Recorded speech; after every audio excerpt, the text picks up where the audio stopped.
Hi friends, మీకు ఈ video నచ్చినట్లయితే లైక్ చేయండి, సబ్స్క్రైబ్ చేయండి. అపర్ణదేవి వాళ్ళ అత్తయ్య మాట్లాడుకుంటూ ఉంటారు. ఇంతలో రాజు ఆఫీస్కి బయలుదేరి కిందకి వస్తూ ఉంటాడు. అది చూడగానే అక్కడున్న అపర్ణదేవి ఏది జరగకూడదు అనుకుంటున్నామో అన్నీ జరిగిపోతున్నాయి. అలాగే మనం ఏం జరగాలనుకున్నామో అవి కూడా జరుగుతాయి, వెయిట్ చేయాలి అంతే అని చెప్పేసి అంటూ ఉంటుంది.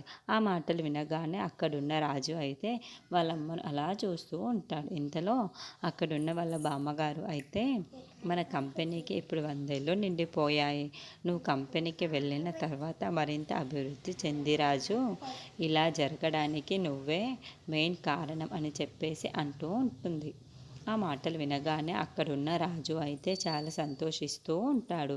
ఇలాగనే ఈ కంపెనీ తీసుకొని ముందుకు వెళ్ళాలి అని నేను అలా ఆశీర్వదిస్తున్నాను అని చెప్పేసి అంటూ ఉంటుంది. ఆ మాటలు వినగానే అక్కడున్న రాజు అయితే థ్యాంక్ యూ బామ్మ అని చెప్తూ ఉంటాడు. ఇంతలో ఆ మాటలన్నీ రుద్రాని విని, ఏంటి అనామిక, నువ్వేం చేస్తున్నావు? ఇక్కడ రాజు ఫైల్ పట్టుకొని ఆఫీస్కి బయలుదేరాడు. నువ్వు అక్కడ ఏం చేస్తున్నావో నాకు అర్థం కావటం లేదు. ఈ ఇల్లు ఎంత సంతోషంగా ఉంటే నేను చూడలేకపోతున్నాను అని చెప్పేసి అంటూ ఉంటుంది.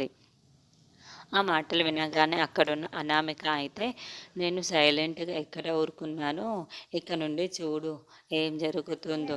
నా రంగం సిద్ధమయ్యింది, ఏం చేయాలన్నా ఇక నుండే జరుగుతుంది అని చెప్పేసి అంటూ ఉంటుంది. ఆ మాటలు వినగానే అక్కడున్న రుద్రాణి అయితే, ఏం మాట్లాడుతున్నావో నాకు అర్థం కావటం లేదు అని చెప్పేసి అంటూ ఉంటుంది. ఓహో, నీకు అర్థం కావటం లేదు కదా, నా కంపెనీ తరపు నుండి కావ్యని నిలబెట్టాను. ఇప్పుడు ఏం జరుగుతుందో చూడు. నా భార్య భర్తల మధ్య హోరాహోరీ పోటీ జరుగుతుంది. ఎవరు నెగ్గుతారో చూడాలి అని చెప్పేసి అంటుంది. ఆ మాటలు వికి అక్కడున్న రుద్రాణి అయితే చాలా సంతోషిస్తూ ఉంటుంది. ఇంతలో రాజు కావ్య వాళ్ళు గుడికి వస్తూ ఉంటారు.